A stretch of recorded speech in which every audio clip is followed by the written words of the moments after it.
Professor Yes, Soyinka, I think we'll start from where my learned friend stopped. Can you take a look at Exhibit 2, page 3?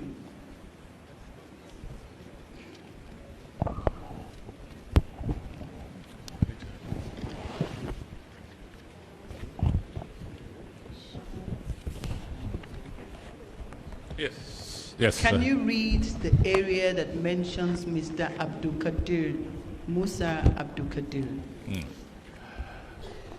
The Rivers State Commissioner of Police, Mr. Abdul Qadir Musa, who was the commanding officer, 1 Amphibious Brigade, was on hand to receive the suspects, in quotation. Thank you, sir. So where were you between February 1997 and September 98? In exile.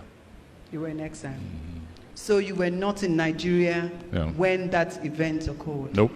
So you only wrote what you were told? Absolutely. Thank you, what sir. I investigated. Thank you, sir. Sir, you are one of the founding fathers of the pirate confraternity. And your name, your piratical name, sir, is Captain Blood. Correct? Yes. Thank you.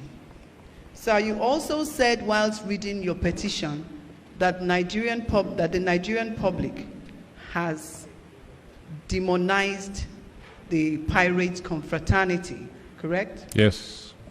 Thank you. You are, sir, the life chairman and spiritual head of the pirate confraternity. No. I'm given all sorts of titles, but certainly not life chairman.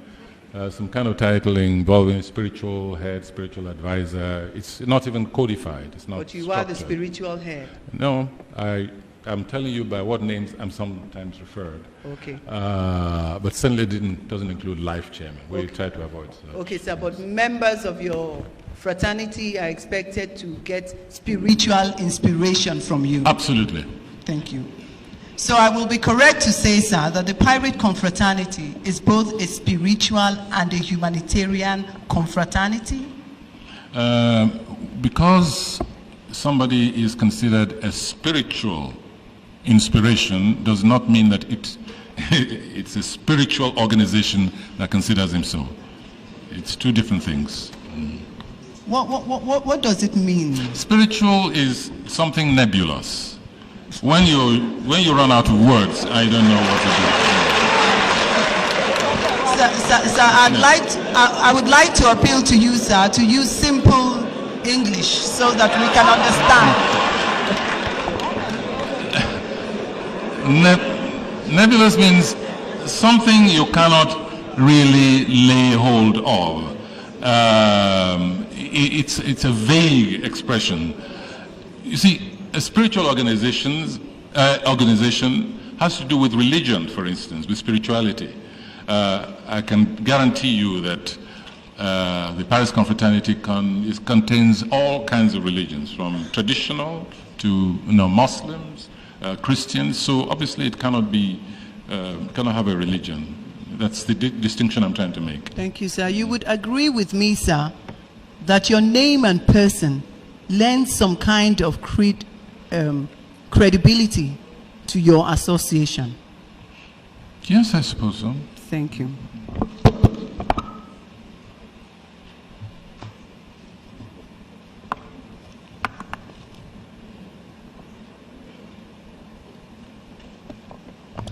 Sir, you would agree with me as a lecturer, a university lecturer, that parents send their children to schools to become better, responsible people and to go to...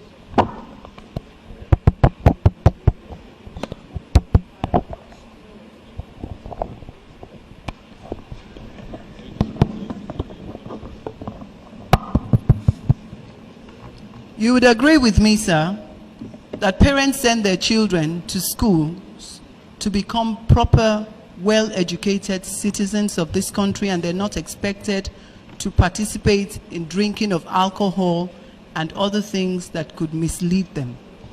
I think you're taking a very puritanic view of what university education is like, very narrow. To say that a grown-up youth who can be sent to war at any time cannot drink moderately in the university, I disagree absolutely with you.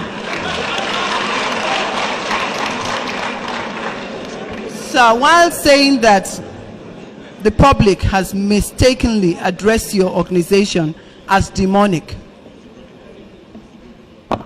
what would you term a name as Captain Blood, Evil Jesus, Evil Crucifix, Holy Satan, Lucifer the Sampler, Jesus Iscariot, Islamic Pope, Devil Angelica, Faithful Judas, and Devil's Alternative? I used an expression here in my petition in which I referred to the organization as one with many idiosyncrasies. One of these idiosyncrasies is not to take themselves too seriously, to in fact have a spirit of self-deflation. It's a kind of homeopathy.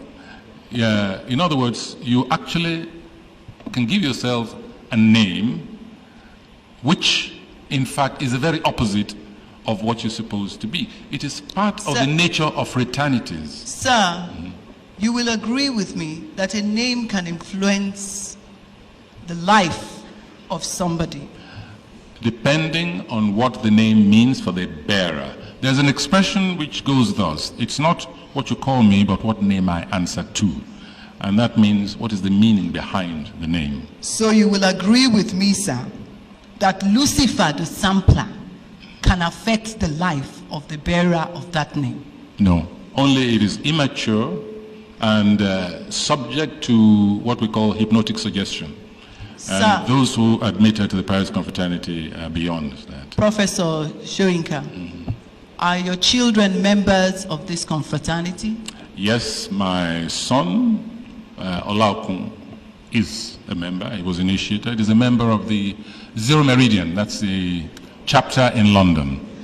Yes, yes. You also said, Professor Wole Soyinka, that membership is open to well-meaning individuals of the public, correct? Yes, indeed, but very strictly, vetted. Very strictly vetted. Are women and disabled members of your association? Disabled, yes. One of our most prominent members, I can't remember his name now, maybe somebody can remind me. In fact, yes. He gave himself the piratical name Wheelchair, Ahoy Wheelchair, because he was permanently on wheelchair. See, that's a kind of sense of humor which people have, that they don't mind, making fun of themselves. Women are not admitted, but that is because the organization decided to be an all-male character.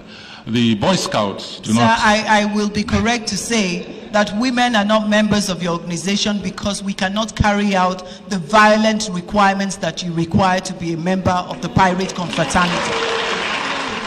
I will respond to that by saying that there are many women affiliates who actually accompany their husbands, their boyfriends to many of the functions and actually take pride in the membership of their spouses. But they are not members. They're not full members, no. Thank you.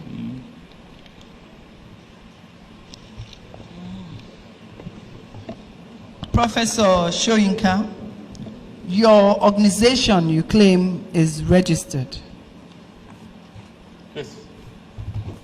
Your organization is registered. It's registered. Can you take a look at this certificate of incorporation, sir, and confirm to this commission?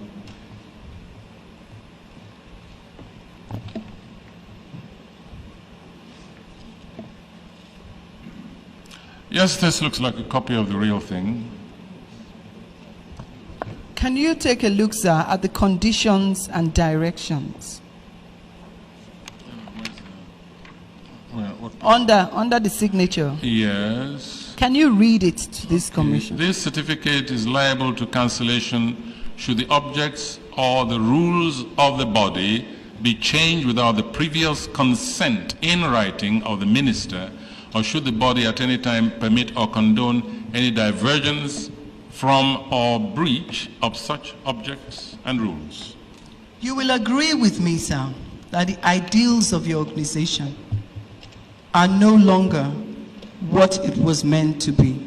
Oh, I disagree, absolutely. You disagree? Oh, no, disagree. Sir, you know a certain Dr. Olagundori? Agunloye. Agunloye, Yes, he is one of your members and Yes. one of the founding fathers of your Yes. organization. He was quoted as saying that he's surprised that the students now in campuses have derailed from the ideals for which your organization was set up. And you have also, you even said it last week or something at a convocation ceremony, that they have changed the ideals of the fraternities. Yeah, they began. These are other organizations. They have not changed the ideals of the Paris Confraternity. No, but they claimed to be fraternities. And I say that these are not what fraternity is about. So these are totally different organizations. Professor Soyinka, you are aware that universities have prescribed the activities of your association on their campuses? I'm sorry, you're wrong. The Paris Confraternity voluntarily withdrew on orders from campuses because they were sick and tired of being confused with the evil cults. They withdrew. The date, at least 12 years ago, 15 years ago, they withdrew voluntarily. Professor Soyinka, are you aware that sometime in 1972, the Ahmadu Bello University prescribed the activities of the Pirate Confraternity because 2 students died after the initiation ceremony of the Pirate Confraternity? I'm not aware of any such story. Well, Professor Soyinka, the universities prescribed your organization because they believed that it was not in the interest of national security and it was not in the interest of public safety and public order. May I repeat something which I said in an interview recently? These very vice chancellors who have prescribed certain organizations, I'm not saying I agree with what you've just said. It's amazing that many of them are responsible for the furthering of these secret cults on campuses. I mean, this is on record, and if you call for the security reports, you'll find the case of vice chancellors who, in fact, employed these secret cult members as their bodyguards. They use them to harass the progressive lecturers. They use them even to throw the luggage, the property of these progressive lecturers, I refer to the University of Benin, for instance, one of the most notorious, into the streets.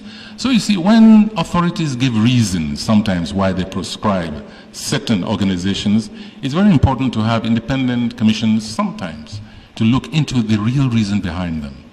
Okay, Professor Wole Soyinka, you also said whilst giving testimony here that your organizations contributed, donated blood. What landmark contribution has your organization made to Nigeria in terms of fighting against tribalism, for which was one of your objectives?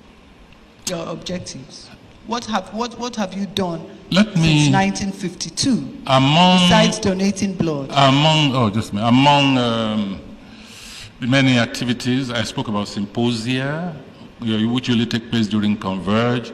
The theme changes every year, and the public is always invited to participate in the symposia because part of the functions of fraternity is to educate the public and to reorientate the minds of the public.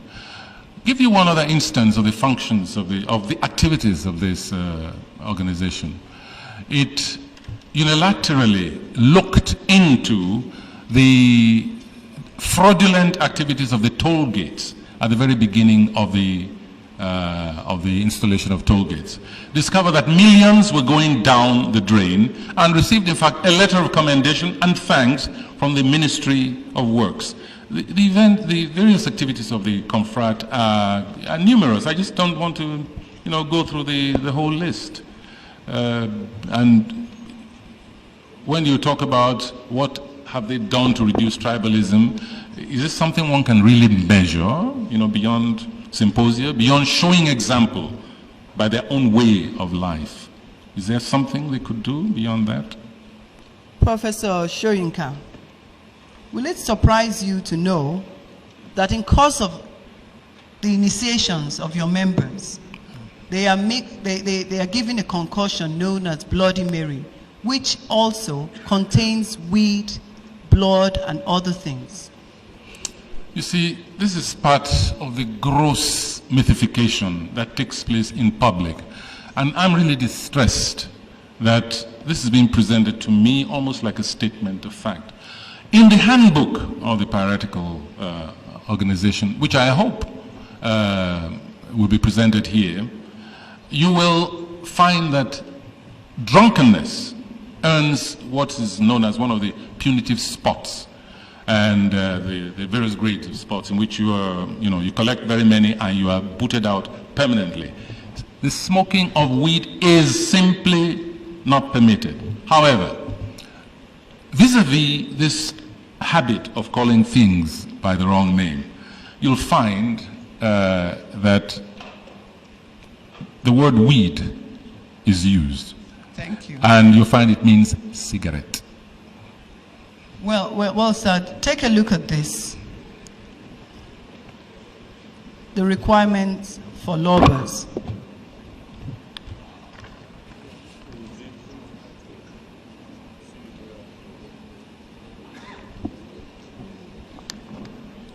The first page. Well, this is not my document, and I would rather not be associated. I would rather this came through whoever prepared it. It's important for me to state here, by the way, that there have been so-called initiations into Paris Confraternity held throughout the... we unmasked, for instance, a syndicate which was charging quite a substantial amount of money for allegedly initiating people into the Paris Confraternity. And it was a totally non-existent deck, as we call it. This is one of the reasons I don't want to, I would rather you showed it to... So, sir, I am sure that you will agree with me that a lot of activities have taken place by members of your association without your notice. Oh, of course, but what I'm saying is that even by non-members, That's okay, sir. By non-members. That's okay, sir. Sir, you also served during the regime of Ibrahim Badamasi Babangida, correct? Said what, sorry? You served under General Ibrahim Badamasi Babangida. No, I did not. You did, sir. I did not. You served as the head of the Road Safety Corps. What you see, again, we're in the problem of use of expression. I don't consider serving the nation to reduce road accidents free of charge, without any salary, without any allowances, using my own office and sometimes my own resources. I do not consider that serving under. It was during his regime. During. I served the nation during. Sir,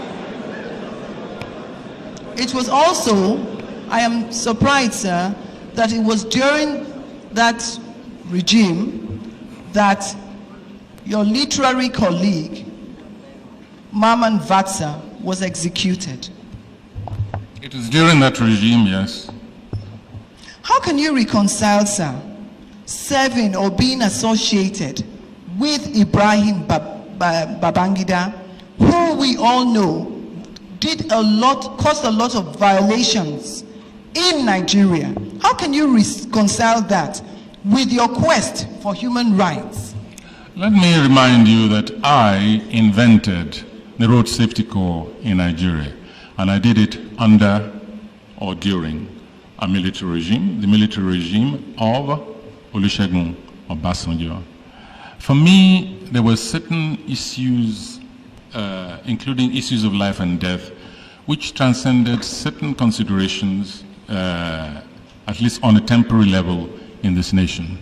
May I remind you that the first Road Safety Corps, which was instituted in this country, was destroyed under a civilian regime, the regime of Shehu Shagari.